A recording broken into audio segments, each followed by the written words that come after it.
Oh, Bezrat Hashem, le Chok Israël ce matin, le Ilou Nishma dédié pour Makhlouf Ben Simon. La Gemara de Sota, page 30b. Tanou Rabbanan, Chachamim nous enseigne. Darash Rabbi Yossi Aglili. Rabbi Yossi Aglili a fait un discours. Besha'a Shalou Israël Minayam, Natnu Enehem Lomar Shira. Quand Am Israël est sorti de la mer Rouge, ils avaient envie de faire Shiratayam. Okay? Ça veut dire que on est sorti d'Égypte, 7 jours plus tard, on était devant la mer. On est devant une mer fermée. En arrière de nous, il y avait Paro avec 600 chars bien entraînés. Ils sont prêts à tuer le peuple d'Israël. De deux côtés, tu as le désert. Tu n'as pas où te sauver. Mais qu'est-ce qu'il dit Hachem? Qu'est-ce qu'il fait Moshe Rabbeinu? Moshe il commence à prier Hachem. Hachem lui dit, Matitsa Kelai. Arrête de prier. Il y a des moments pour prier. Il y a des moments pour faire des actions. Alors, dis à Bnei Israël, Visaou, dis-leur de rentrer dans la mer. Et ils ont dit, mais comment on va rentrer dans la mer? Où tu vas? Tu vas rentrer avec des enfants et des femmes dans la mer, avec tout ce que... Et il dit, dis-leur de rentrer dans la mer. Okay? Ça veut dire que dans la vie, tu arrives à une situation, tu es devant Yam Souf. Qu'est-ce que c'est? Tu es devant une mer, tu as un blocage. Mais Hachem te dit, saute dans la mer et je vais t'aider. Tu dis, comment je vais sauter? Quoi? J'ai peur, qu'est-ce qui va arriver? Hachem te dit, rien que saute. Imaginez-vous, sur 3 millions de personnes, il y avait rien qu'un seul qui avait le courage de le faire. Une seule personne. Nachshon ben Aminadav. Il leur a dit, si quand je vous dis de sauter dans la mer, sautez dans la mer. Il dit, non, mais tu es fou, tu as des enfants, tu as des... Il a dit, vous savez quoi? Moi je rentre. Il est rentré tout seul. Et l'eau est arrivé jusqu'au nez. Quand il est arrivé à un point qu'il ne pouvait plus, il dit Hachem, alors Hachem, jusqu'à où ça va aller? La mer s'est ouverte. Quand la mer s'est ouverte, 3 millions de personnes ont regretté. Ah, on aurait dû écouter, on aurait dû rentrer, on aurait dû faire comme lui. C'est trop tard. Il a gagné, lui, la loterie. Okay? Pour te dire que dans la vie, des fois, il faut s'aventurer. Il faut sauter. Donc, tu sautes. Hachem, ça, si tu as 100% confiance, Hachem. Si tu n'as pas 100% confiance, tu dis oui, peut-être, je sais pas. Non, ne le fais pas, parce que c'est pas sûr que tu vas réussir. Mais si tu te jettes pour Hachem, ça veut dire que tu es entre les mains d'Hachem, tu es 100% garanti de réussir. Et c'est ça qu'il a fait. Et qu'est-ce qu'il a gagné? Il a gagné tellement de choses. Nachshon ben Aminadav, dans le désert, il a eu l'honneur d'être le premier à sacrifier pour l'inauguration du temple.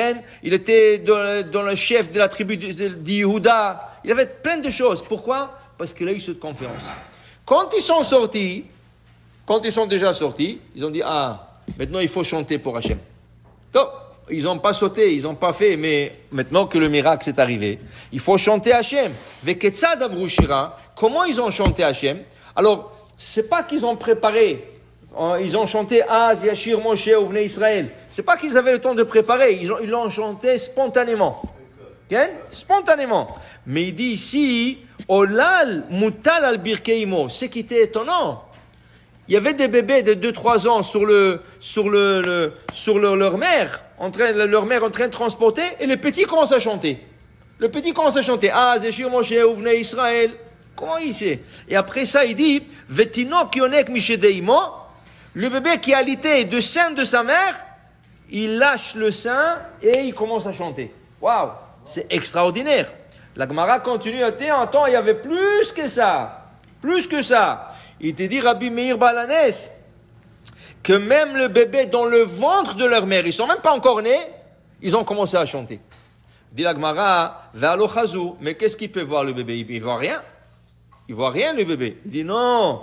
Amar Rabbi Tanchum, keres. Le ventre de la mère, tout le ventre de mère sont venus de transparent, et le bébé dans le ventre de sa mère, il voit Kriyat Yam Souf, et il est en train de chanter dans le ventre de sa mère. C'est extraordinaire ça. Les hommes, après les femmes ont chanté, les bébés, 3 ans, 2 ans, 3 ans, qui allaitent 1 mois, 2 mois, ils chantent, et un fœtus, un petit bébé dans le ventre de sa mère est en train de chanter. Tout ça parce que c'est la Kriyat Yam Souf. On peut pas s'imaginer le grand miracle qu'il y avait. 50 miracles. Dit dans un des livres, Me'am Loez, il dit qu'il y avait 50 miracles. D'abord, quand tu rentres dans la mer, ça devient plus profond. Qu'est-ce qu'il fait Hachem pour qu'il ne descende pas une pente? Alors, il a gelé l'eau dans le profond point de la mer, il les a gelés. Kaf'u te'omot belev yam. Au milieu de la mer, l'eau a gelé. Alors tu as commencé avec de l'eau, et c'est séché l'eau, tu devais descendre, là où il y avait une pente, l'eau est devenue, elle n'a pas disparu, elle n'a pas assumé de côté, elle a gelé pour qu'il puisse marcher droit. La mer, l'eau, il y avait 2 colonnes ou 12 colonnes, dépendamment du Midrash. Okay?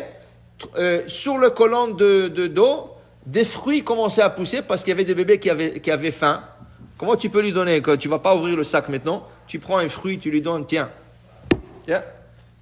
C'est des choses inimaginables. Tu ne vas pas t'imaginer des choses comme ça. Okay? Alors c'est sûr que le Neshamot qu'il y avait là-bas, même des bébés, même n'importe des fœtus, pas nés, ils voulaient absolument chanter pour Hachem. Mais la leçon de ce matin, c'est quoi la leçon? Que des fois dans la vie, tu arrives à faire une décision, tu dois sauter. N'aie pas peur.